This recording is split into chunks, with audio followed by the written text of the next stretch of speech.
Déserté et à l'arrêt, le poste frontalier de Kasindi est méconnaissable. D'ordinaire, la douane congolaise doit gérer le balai des véhicules de marchandises qui transitent entre la RDC et l'Ouganda. Mais le 8 juillet, la Fédération des entreprises du Congo, la FEC, décide de suspendre les opérations d'import-export à la frontière de Pondoué-Kasindi. En cause, l'insécurité croissante. Véhicules incendiés, chauffeurs tués, des crimes que la FEC attribue aux ADF, ces rebelles ougandais régulièrement accusés d'exactions dans la région. Dans la ville de Béni, à 80 km du poste frontière, les conséquences de cette décision se font sentir et les commerçants sont en première ligne. Les pertes continuent et nous continuons d'attendre que l'État se bouge pour la paix. C'est là que les marchandises entrent et sortent. Donc si l'État tient à faire des bénéfices, il doit garantir la sécurité.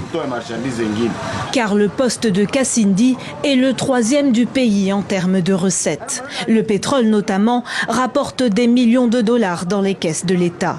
Désormais, les vendeurs doivent s'approvisionner dans la ville de Butembo, à 60 km d'ici. Alors forcément, les prix explosent. En 4 jours, le litre d'essence est passé de 3100 à 4500 francs congolais, soit plus de 2 €.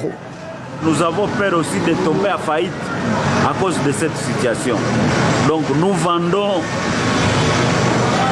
épais lentement pour essayer quand même de satisfaire certains clients parce que nous ne savons pas si la situation va prendre effet quel jour.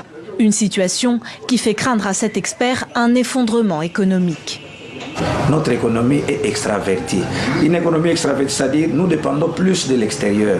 On importe presque tout. Ce n'est pas normal. Et le gouvernement doit prendre les choses au sérieux pour sécuriser les opérateurs économiques.